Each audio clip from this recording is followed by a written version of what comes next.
Aujourd'hui, vous ne faites pas grève, vous n'êtes pas en train de bloquer Aujourd'hui, je viens quand même travailler. Néanmoins, je ne suis pas contre eux puisque je soutiens complètement leur but contre la loi El Khomri. Les médias et puis le gouvernement essayent d'enfermer justement la contestation en disant que c'est la CGT contre le gouvernement, alors que c'est totalement faux. Et on est même surpris des fois d'entendre des salariés non syndiqués ou même d'autres syndicats qui sont avec nous aujourd'hui et qui disent voilà quoi, battez-vous pour nous. Alors malheureusement c'est peut-être des fois par procuration, mais ils nous disent quand même battez-vous pour nous et il faut qu'on garde ce soutien de la population, quoi. Là c'est vraiment que le bassin nazérien.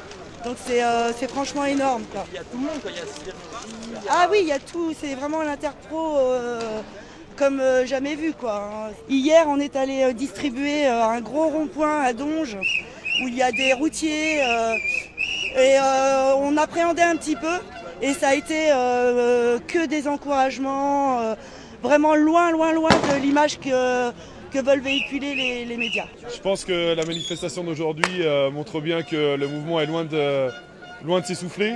Encore plus de 4000 personnes à Saint-Nazaire, une grosse manifestation avec des coupures ciblées sur la zone commerciale, des coupures d'alimentation électrique. Donc on voit bien que le mouvement est plutôt en train de se propager et de prendre de l'ampleur.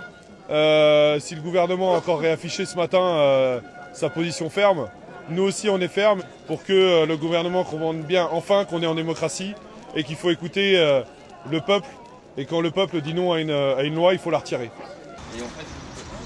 C'est bon pour le blocage, les gars? Vous avez pas besoin de pneus, trucs comme ça? Vous dites si vous voulez qu'on ravitaille. Et on est content de vous ravitailler avec nous dans le blocage. Qu'est-ce que tu dirais aux gens qui trouvent que les actions sont peut-être trop radicales? Bah, on a un peu tendance à dire à la CGT qu'on est contraint d'agir comme nos adversaires. Donc là, on est quand même face à des pratiques lamentables, quoi, hein. C'est du passage en force, c'est du déni de démocratie, le 49.3, c'est du délogeage par les CRS sans sommation, avec de la vraie violence. Donc c'est clairement nos droits fondamentaux qui sont attaqués avec violence. Et donc forcément que nous, derrière, on ne défendra jamais la violence. Mais bon, bah oui, on agit de manière forte et on pèse sur l'économie, on met certains foyers ou certaines personnes sans doute en difficulté en ce moment, mais malheureusement avec des voyous, bah, il faut qu'on commence à se comporter, pas comme des voyous, mais avoir des prémices d'approche un petit peu plus radicales. Ouais.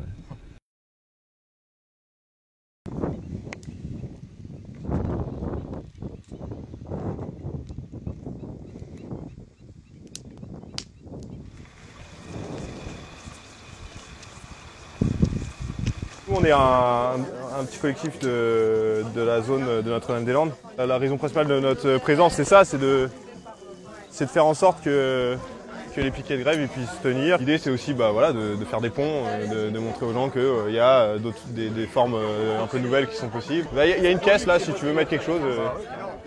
Il y a pas mal d'entraide. Je vois hier, on a su que la police était pas loin. Et il y a 300 personnes qui se sont déplacés justement grâce un peu aux réseaux sociaux.